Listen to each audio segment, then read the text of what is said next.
HP. All advice given is for general information purposes. All legal cases are different, and you should seek the advice of your own attorney before acting or making decisions. No attorney-client privilege applies to communications on this show, and no attorney-client relationship is created by calling or writing in. Attorney Rominger practices only in Pennsylvania and maintains his primary office in Carlisle, Pennsylvania. Hey, Carl Rominger here, 540-0580 is the talk line number. Call with your legal questions, get them answered here on the air. Oh, boy, oh, boy, oh, boy, oh, boy. Okay, it's a beautiful Saturday out there. I have to go to a wedding tonight. Not my wedding, a wedding, but we'll see who catches the bouquet. Todd, you're on the air. Todd? Hello, Todd. Todd? Todd? No? Todd? Oh, this is Tom. Tom. They misspelled your name. I wasn't answering to a Todd. Dirty rats in the control tower. Good thing they don't run planes in there, huh? Yeah, right. Carl, I just had a quick question, sort of a follow-up to your deed question a few minutes ago before the break.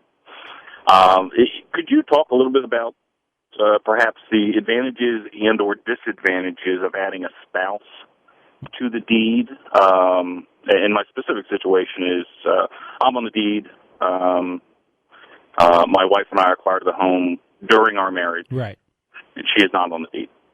For no other reason, just sort of convenience. She was a homemaker, and loan was in my name, and I went to closing. And right. The sole advantage in that, well, there's two sole advantages. I have two sole advantages. That doesn't make a sole advantage, does it? The two main advantages would be, number one, for estate administration purposes. Let's assume generally between husband and wife that all the accounts are joint, and let's assume that the house and cars are titled jointly. If somebody passes away, there may be no need to open an estate then, because everything automatically just passes on the paperwork. Otherwise, if you leave it to her through your will and she's not on the deed, she's going to have to open the estate simply to transfer it, and that's going to cost about $1,000 with courthouse stuff and all that good stuff. So that's some transactional costs there. The other problem is, again, goes back to this liability argument, which is if you run my kid over and I sue you, I can reach your insurance and all your assets. But if you make it an asset of the marriage vis-a-vis third parties by making it jointly held as tenants in the entirety, which is the magic words, tenants in the entirety meaning the marriage owns it, that magical third person, then we can't reach it because you'd both have to have been negligent for my judgment to work against that asset.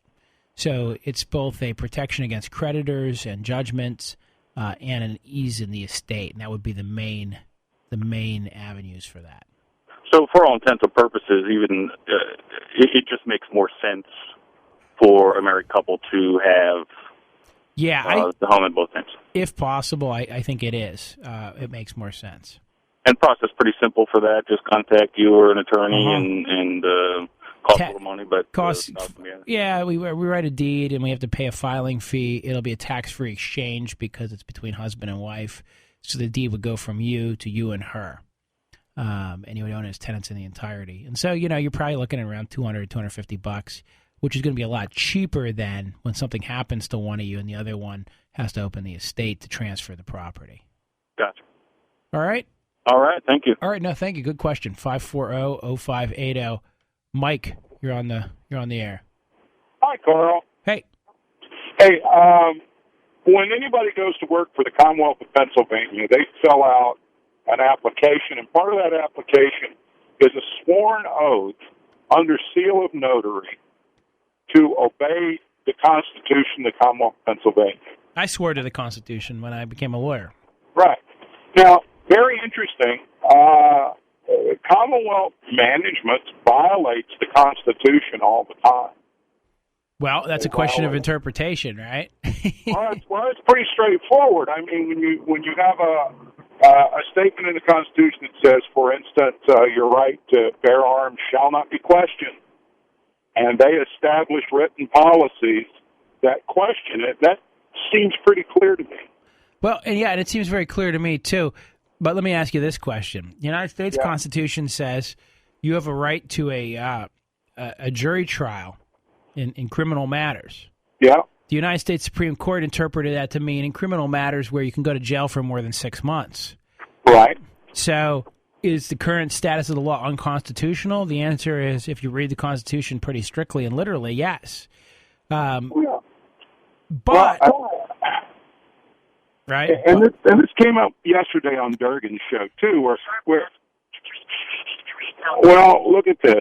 Can you turn you got your radio up in the background? No, it's not my radio. Okay. It's GPS.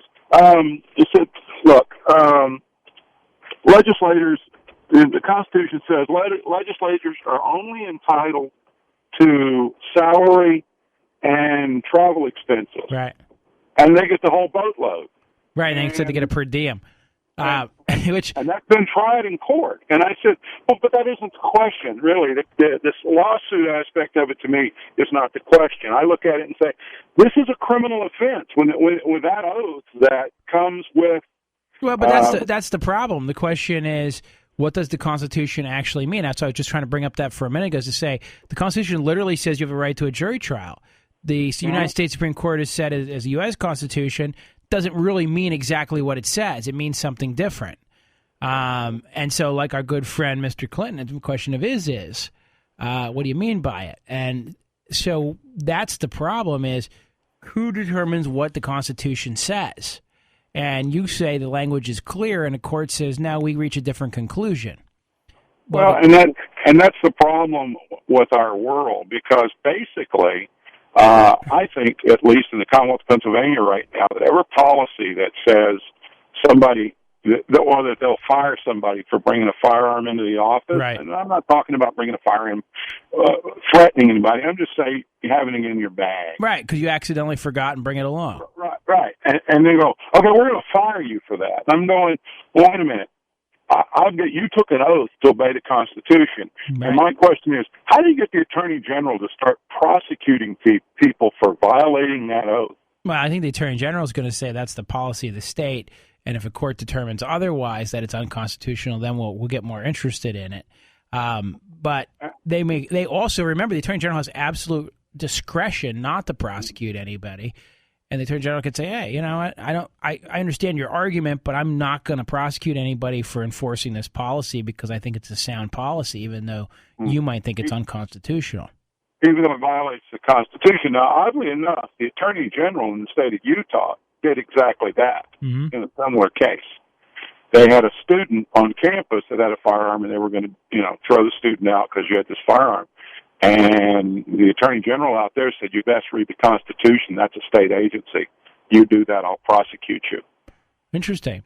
Yeah, and that was a few years back. But I just look at this oath that they make us sign, and it has, like penalties of perjury. And I understand entirely what you're saying. I understand. It really doesn't mean anything. It's a worthless document that means nothing. No, because if the people in political power decide that they want to get rid of you, they can certainly invoke it and use it against you. Right. So it's not worthless. In fact, it's quite harmful at some levels. But other people would argue that, well, if you would elsewhere people to it, then they can just do whatever they want, and then there's no law and order. Here's our problem. Before I go to break, let me tell you what our real problem is. Our real problem is constitutions are what? They're written collections of words. And written collections, words are just abstract ideas. And in fact, it's a completely circular environment because all words are ultimately defined by other words, right? And even though in a dictionary you should never define a word with itself, that's not allowed, all words are defined with words. So it's just one giant linguistic circle. And the abstraction that you create becomes, what weight do you give things? What is the history of that word? What is the meaning of that word? What's the purpose of that word? And so you can endlessly reinterpret a document like the Constitution to mean different things. You can endlessly add meanings or subtract meanings. And you can, depending on which philosophy you want to apply to how it should be enforced or interpreted or what it really means, just like the Bible, right? What do those words really mean? Do they mean the literal sense of the words? Or, was it 7 days, or was 7 days an allegory, Anyhow, my point is, that's our problem. And so when you read that rights shall not be questioned, okay, then the state police should not be doing background checks on anybody, right? I agree. I agree with that. And in fact, a felon should be able to own a gun because it says felons can't hold office in the Constitution, but it doesn't say a darn thing about felons not being able to own guns in the Constitution. Right, and I agree with that, too. I believe felons should be able to own guns. Hey, I'm with you on that one, but I'm saying but on the other hand, we seem to live in a world of soft interpretation that's been layered over so many times that the lexicon of the Constitution really seems to be irrelevant anymore. But the question is, was it ever truly relevant? I don't know. Well, they sure make a big deal about swearing to it. Yeah. Anything you're going to swear to probably ought to be a big deal. Hey, they wanted one of my clients to swear under perjury, under penalty of perjury, that he understood his rights in a guilty plea colloquy. And I said, Judge, last I checked, the appellate courts are still fighting over exactly what one's rights are. I mean, how can he swear? How can he swear to what 9 judges can't agree on? All right, my friend. Good point. Right. Take care. Bye. Got to go to break.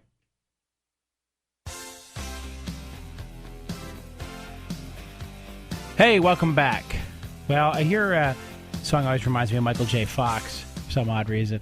And I hear he may be back, coming back to acting. Apparently, they've changed his medicine regime, and he may be able to do that. And he was always a great star, so it'd be great to have him back. 540-0580. Bob, you're on the air. Hey, Carl. Enjoy your show. Thank you. I have a question. I rent an apartment, and I didn't see the actual unit, and it's been about 10, 15 days, something like that. Okay. And it's just not working out, really. The lease has a buyout agreement, but it says you have to give a 60 days notice. Okay. And then the penalty is 2 months rent. Yesterday I talked to them, and they really didn't say much more than that. And I did submit the 60 days notice, but I was trying to say if I could get another tenant or something. And they basically said if I could, it would work out, but I so far haven't had much luck or anything like that. So is there any provision where you can get out of a lease and they're required to try to relet it or something like that, and you only be liable for what's not covered? What's our basis for wanting to get out? Basically, it's just not really in the location that I wanted, and it's a lot noisier than I thought it would be. Well, the short answer is the lease is a binding contract and lasted until, A, you guys can agree to a release. So if the other side will say yes, the two of you are always free to modify that. Or the other alternative is the place becomes uninhabitable. Also, sometimes if you're a military person, you get called up for active duty. There's some ability there as well. But the long and short of it is, it's kind of a contract. And if you're just not happy with the place or you just don't like the place. Just not happy overall, I would say. Your only really remedy is to get out of there and then potentially be stuck with the lease. So you probably should talk with the landlord and say, hey, this just isn't quite where I wanted to be, or my job, it's too far of a commute or some such thing. And I'd like to get out of here. And if they say no, then you leave at your own risk, and you could have that lease held against you. Now, you're only responsible for the months of rent that they can't collect because they have a duty to cover, which means they still have to try to rent it. So if you have 10 months left on the lease, you can argue, well, you rented it 2 months later, so your actual damages are only 2 months, but that's risky. Yeah, so basically the buyout offers that you have to give a 60-day notice, so it kind of puts you on the hook for 2 months rent staying, plus another 2 months rent to get out, for them to waive the lease. Mm-hmm. Mm-hmm. I think so does that sound more, the better way to go? Or in terms of without the risk, because you know what you're facing at that point, paying the lease, paying the current rent until you move out, and then the 2 months penalty. Right. It sounds like if that's what the provisions of the lease are, you're going to be stuck with that. Yeah. So that would be the best way to go in a situation like that, because the other one is more unknown. And quite frankly, could end up being a lot worse for you. And then there's also the theory that, you may need, if nothing else, you may need this landlord again someday, or they may at least give you a decent referral. I mean, if you're very upfront with them and say, listen, it just isn't what I thought it would be. I'd like to get out of here. I understand I'm going to have to pay all these penalties, and this is how it's going to work, but I'm fine with that. If they're mature, who knows? Maybe down the road they'll say, we found a new property you can move into, or maybe that you need a reference from them. So not always going to work out that way, but taking the high road may have other benefits. They call it karma. Yeah, I agree. Yeah, I understand. Yeah, and because the lease says it has the buyout, it would be that you're not fulfilling your end of the lease. Do you follow what I mean? Right. So then I'm assuming that that's not a bad reference or a bad mark on you. Yeah, I don't think it could be. And in fact, if another landlord says, well, what happened with the last place? You can say, well, I moved in, turned out not to be what I wanted, and I invoked the clause in the lease that allowed me to get out, but I happily paid the penalty. Yeah, exactly. So well, thanks for explaining it. I do appreciate it. Not a problem. Okay, have a great All right, man. weekend. Take care. 540-0580. Carl Rominger here answering your legal questions. Want to remind you, next week, August 25th, during this hour, the 2 to 3 p.m. hour on Weekend Appointment, I'm going to have David Nesbitt of Keystone Elder Law on with me, the crew of folks, and they're going to be talking about elder law issues, so make sure you book that. Must hear if you know somebody who's elderly or you think elder law applies to you or you want to know more about wills and estate planning and all that good stuff. Tune in next week. September 4th, I'll be at the Huntersburg Hunters and Anglers from 7 p.m. on and give a little lecture on gun laws and gun rights, answer your questions live. Usually a pretty lively session. And then the Carlisle Bakery is giving out these handsome Rominger and Associate mugs, which are a travel mug that you can put hot things in or cold things in. Keeps them hot, keeps them cold. Just go to the Carlisle Bakery and ask for a large coffee and ask for the Rominger and Associates mug. They'll have them there for you. And, of course, be sure and tell them I sent you. And also, I want to remind you guys again, Facebook. I do a lot of exclusive content on Facebook. I answer a lot of questions throughout the week on Facebook that you can see me answer, but I also take a lot of private messages from people who have calls just like we do throughout the week here. So that's a really good forum to find me. So it's Carl with a K, Rominger, Rominger. Find it on Facebook. The other place you can go is to our website, romingerlaw.com. By the way, I'm pleased to announce that I stopped at the office this morning on my way in here. Had a nice game of tennis with Hillary this morning, and stopped on the way in. And I found two of my lawyers hard at work in the office on a Saturday morning. You can't beat that, right? So Steve Snyder gets a kudo, and so does Lee. They were both in there hard at work they looked like they were doing lawyer work. I mean, there was papers being shuffled around and things like that. So anyhow, it's good to see they're working, and that's the kind of guys we have. So check us out at romingerlaw.com if you need a lawyer, romingerlaw.com. And, of course, I've been told I have to give the phone number because some of you don't have Internet access. So the phone at the law office is 717-241-6070. That's 717-241-6070. Joe, you're on the air with Carl Rominger. What's going on, Joe? Is there any benefit to putting three people on the deed for your home? For example, I have one son. If I have my wife and I as owning the home, can I drop down and put him also as the owner of the home, and that way there's no need for a will?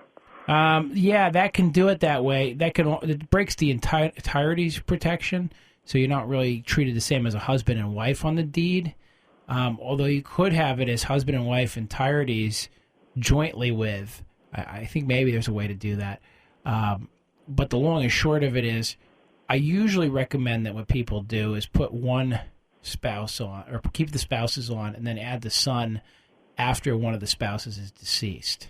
All right, we'll stop down and see you and get that done. I think it's better than doing a will because everything else we have is benefactors, so he's going to get everything anyways by naming a benefactor, and right. There's really not a need for a will. Yeah, it's certainly something we can do.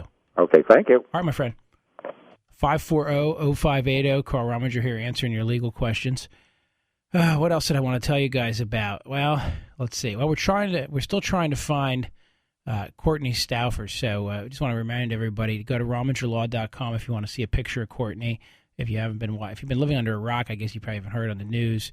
She's from Palmyra, lived in a Palmyra apartment, went missing on the 29th of July. Pretty young blonde girl, about 21 years of age. And we're just looking for anybody. We've got tip line information on romingerlaw.com. So if you know anything about it or you know anyone who knows anything about it, we did get one or two good tips in, right? Yeah, Shane, we've seen a few good tips come through, and we've been passing them along. But obviously the family's working hard to try to get her home. Hopefully she's okay and she's out there somewhere. And we're hoping that if you know, you can point us in the right direction. Can be completely anonymous. So if you have critical information or can point the finger at somebody, we'd appreciate it. But if you also just don't want to act out of the kindness of your own heart, there's an award of over $30,000 out there now the family's put together for her return. So even if you can't do it out of the goodness of your heart, maybe you can do it out of the goodness of your pocketbook. Or if you know somebody who might know something, pass it along, and we'll screen the tips and hopefully bring her home to her family. I can't even imagine what Scott and Wendy are going through with that. You have a child that's just out, missing, terrible. 540-0580. Michelle, you're on the air. Good afternoon, Carl. How are you? I'm great, and how are you? I'm not bad. You're hanging in there. Yeah, I got half an hour more to go here answering the legal questions. I'm going to have a little meeting with Shane, and then I'm going to be at a wedding at 6 o'clock. I usually prefer the receptions over the wedding, but, Well, the wedding doesn't last that long. Receptions last a little longer. That's my favorite part about this show is usually people do the wedding, say, at 1 o'clock or 2 o'clock, and then I can legitimately claim to have been on the radio and just show up for the reception. Sneaky Pete. Hey, listen, I have a quick question. I was the victim of a hit-and-run accident. Okay. And from the insurance company, they send, from the other side's insurance company, in order to get the claim settled, I guess, they sent me a bunch of papers. They're wanting me to give them a physical list of every doctor that I have seen within the last 10 years. Right. I'm not comfortable with that, and I want to know if legally I have to give that to them. Of course, everything from the accident on I feel is fair game, but legally, am I feel like I'm being bullied into giving them any type of pre-existing condition possibly or whatever they're fishing for. Right, and that's usually what the issue is. They're trying to look backwards to see what you looked like medically prior to the accident. That's what I thought. Because the measure of damages is how much you've changed, not what happened, if that makes sense. Yes, it does. That's where I thought they were going with that, too. Yeah, theoretically, they're not going to share those records with anybody else. But now you're on the uninsured, underinsured portion? Actually, I'm not driving due to a medical condition, and I was in a yellow cab in the city, and was exiting the cab and was hit by a driver that hit us and took off. Okay. So it is the cab company's insurance that I'm dealing with. Gotcha. Now, do you own a car at all? No. As I said, I'm not. I guess you're a pedestrian entirely. Yes. Anybody in the household have a car? No. Okay. Already went through that with them. Yeah. Yep. Okay. So it does. So the insurance falls to them, and they're accepting of that. But I'm not comfortable with that. 10 years worth of my medical. Right. And the short answer is theoretically, if you end up in a lawsuit, they're going to get it. Now, you actually take it's interesting. You actually take the benefit of their first party coverage. So we'd have to take a look at that. But so you should be able to be covered a couple different ways under their policy. Then you can be treated as if you were the driver, and you can also be treated as if you were the insured. So. Oh, okay, that's interesting. Yeah, so we'd have to. I think I would be careful with these guys only because they may be trying to shortchange you in the long run. Well, that's I'm a very trusting person, but I'm not going to get. I'm not looking to sue them for crazy. I'm not a sue happy kind of person. Yeah, but you got to make sure you get what you deserve too. Yeah, I don't want to be taken advantage of, yeah. And I don't like that when people try to do that to me or anyone else. So, well, I'll tell you what. I mean, you might have to provide those records ultimately. You may be able to limit it to 5 years. I think that would be fair. I think that would give them an accurate snapshot or sufficient snapshot of what's going on. I guess I have to go to break, huh, Shane? Okay, I'm late going to break here. So, Michelle, if you want to hit me up off the air, I'm always happy to help with a car accident. All right, dear. Thank you so very much. Enjoy your show. Thank you very much. You're welcome. Bye. Bye-bye.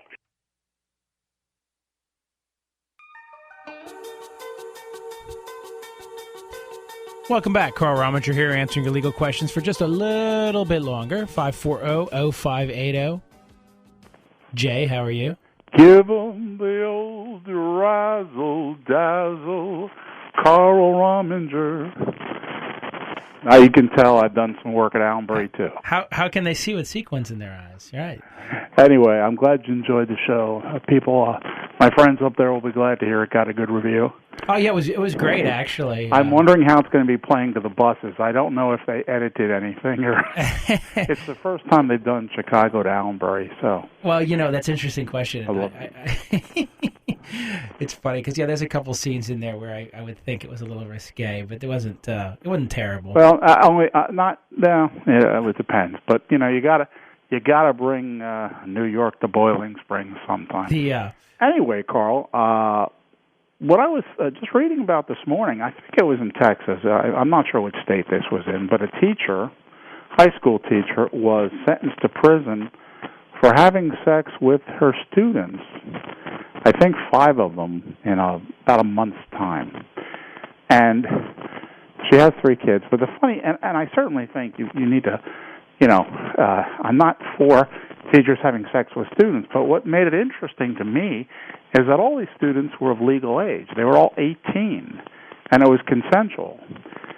While I think, I would certainly have fired her and maybe taken her license away, there's a law apparently there that a teacher can't have sex with a student right at any age. Well, I mean, you could carry that to, the person's in grad school, and they're 23, and they have sex with their professor who's 40. I mean, is an 18, what's your opinion of this? I just don't think, I don't necessarily need courts to pass on the constitutionality of laws. I want courts to pass on the logic of laws. But, I understand, but I don't quite understand, are you 18? Are you an adult when you're 18? Well, that's always the question, right? You can be drafted and go fight for your country and die, but you're not allowed to drink a beer while you're doing it. So, that's where you draw those lines. But we have these ideas that certain classes of people, because of the power structure, cannot consensually engage one another. And so prison guards, for instance, can never have fully consensual relations with a guarded. Well, you could carry that to the workplace, and there is, you could say, well, that's sex, not sexual abuse. I'm not sure that's the yeah, you could say that no person could have sex with a subordinate employee, and at some point you may be interfering. Would you put him to jail? Would you send him to jail? And that's the question. And I think at some point it would be absurd, since half the people in the world meet in the workplace. What if you meet a girl at the courthouse and she's a lawyer from another firm? And what does that count as? I guess you don't work together, right? I just thought it was odd. I'm not for sex with students and teachers. Right. But I thought at first, here's another case. When I was about 16, I was, but the teachers always. I was a little younger than that, thinking about it in some cases.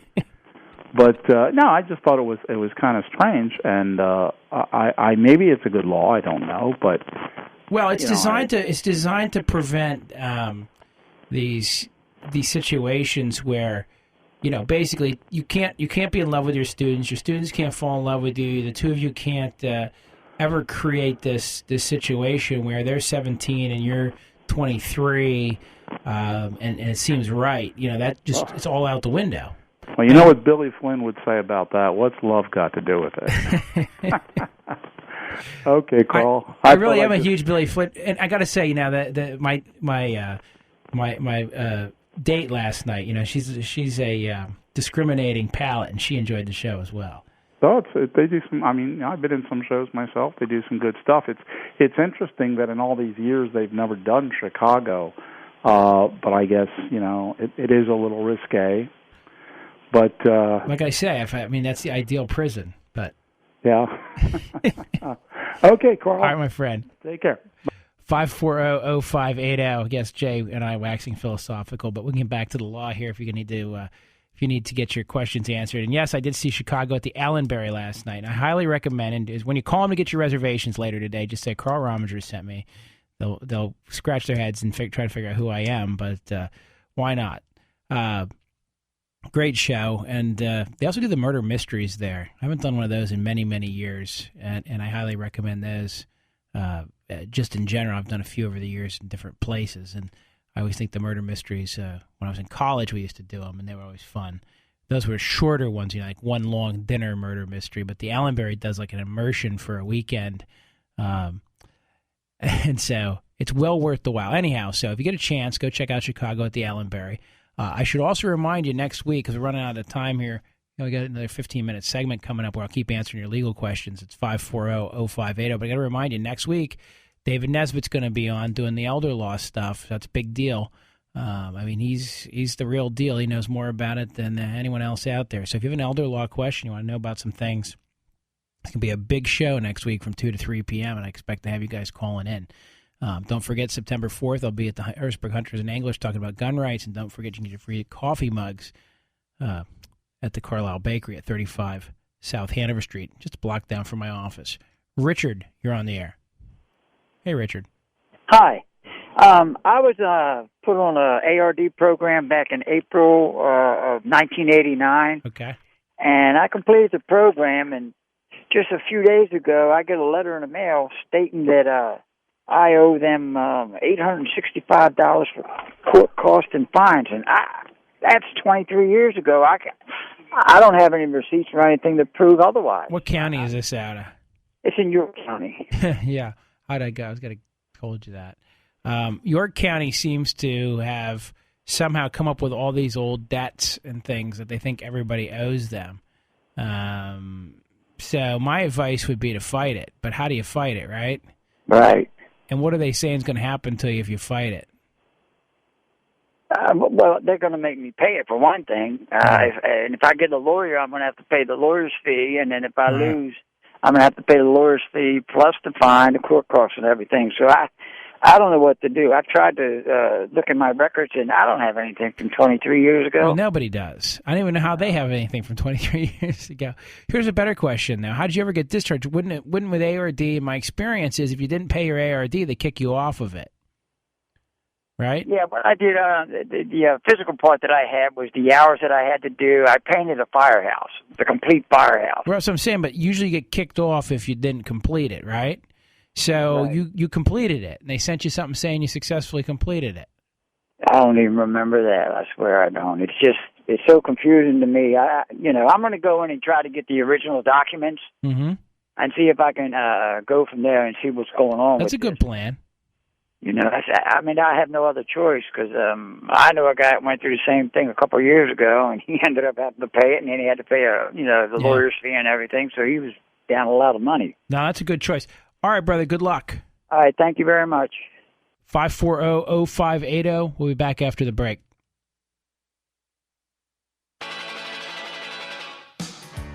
Hey, welcome back. Carl Rominger here answering your legal questions, 540-0580. A little bit of time left here in the show. Of course, don't forget, next week we're going to have that elder law expert on. So if you've got those elder law questions, you better be here next week. It's going to be a big show. John, you're on the air. Yeah, I'd like to talk to you about bankruptcy. Yeah. My wife left me last year, late last year. She went ahead and filed bankruptcy. How is that going to affect me? Well, I don't know. How entangled with her are you financially? Well, we were together for 14 years. Okay. Any joint debts, theoretically, she'll be removed from it. I'm going to come back to this for a second, though. So let's just talk about to third parties. As far as the banks and everybody else in the wide world is going to be concerned, she's not going to be obligated to any of those, okay? Okay. Under the bankruptcy rules, however, her debt to you is not discharged. So your divorce would proceed normally, and to the extent that, let's say there was a Capital One card with $1,000 balance on it, and you were both on that card, the bank, as Capital One would come out of the bankruptcy only looking at you and not at her, but the divorce court could say to her, well, that's still a marital debt, and we're still going to distribute it as a marital debt for purposes of the divorce. So her bankruptcy has little practical effect on the divorce. It has a lot of effect on third parties, which also means, however, and I'll give you an example, let's say she was paying that Capital One card that I was just using as an example every month. She goes bankrupt. She stops paying it, and you don't pick it up. It's still going to hurt your credit rating. Well, her and I's credit cards were separate. Okay, that's good. She had her own, and I had my own. So she'll discharge her credit cards. You'll still have your credit cards. I'm wondering if it wouldn't be feasible for me to just go ahead and file bankruptcy on my own. It may well be. In fact, many times it might have been even better for you guys to file together on because you'd save part of a filing fee, etc. But yeah, a lot of times when one party goes bankrupt in a divorce, the other party is well advised to do the same thing. Okay, what does your law firm charge to file bankruptcy? Well, it depends. At Chapter 13s, the court sets the fee, so everybody charges basically the same because the court sets the fee. For Chapter 7s, you're looking anywhere between $800 and $1,200, depending on the exact circumstances. All right, because if she's going to file, well, she already didn't file bankruptcy. I got the paperwork in the mail, and I was thinking it'd probably be prudent for me to do the same thing. It may be. But then again, if you sit down with us and go through things, maybe we'll say, now there's a better strategy here. Here's why I would do it. But I've had a few divorces where both parties go bankrupt, just clear out all the debts and move on from there. Okay. All right. Thank you for your time, sir. Appreciate it. No problem. You take care. All right. 540-0580 is the talk line number. Call in. We'll get you here on the air. Got a few minutes left. Get your question answered. If you got one throughout the week and you can't get on the show here, 717-241-6070 is the law office number. We're happy to take you on as a client. And, of course, I always tell people, if you can hear this signal, we can represent you most likely. We've got offices in Lancaster and all around the mid-state. We're not afraid to travel and help you. So really do appreciate if you think of us as an attorney, as a resource. We've got 4 attorneys in the office right now able to serve you. Everybody can be met and looked at on romingerlaw.com. That's ROMINGER law.com. And when you go there, you'll be able to read a little bit of biographies, etc. Of course, you can always just Google my name and see all kinds of weird stuff. Once you get involved in some of the cases like I have, I guess the Googling of the name becomes an interesting set of results. So I periodically check that just to see what craziness is there and what comes up first. Many, many years ago, I tried to get a fetus out of jail, and I couldn't get anybody to come along with me. They used to make fun of me about that, but now I've got the whole Sandusky thing protecting you. Nobody's ever going to find that article. But, I had a mom in jail, and she was being held with no bail because it was a capital homicide case, but she was pregnant. And I was arguing that the fetus should be able to get out of jail and not be held in the Cumberland County prison. And everybody laughs at me, but the Abortion Control Act says that a fetus shall have all the same rights and privileges as a legal citizen, and they in both civil and criminal law.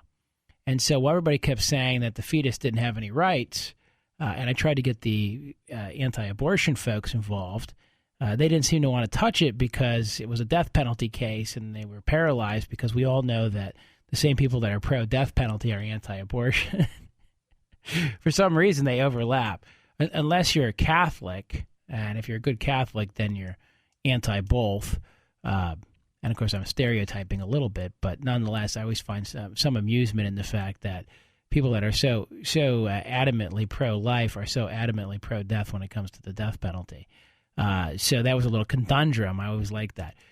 But if you want to Google that one, it's just like, Carl Rominger, baby, jail, fetus, bail issue. You can read all about it.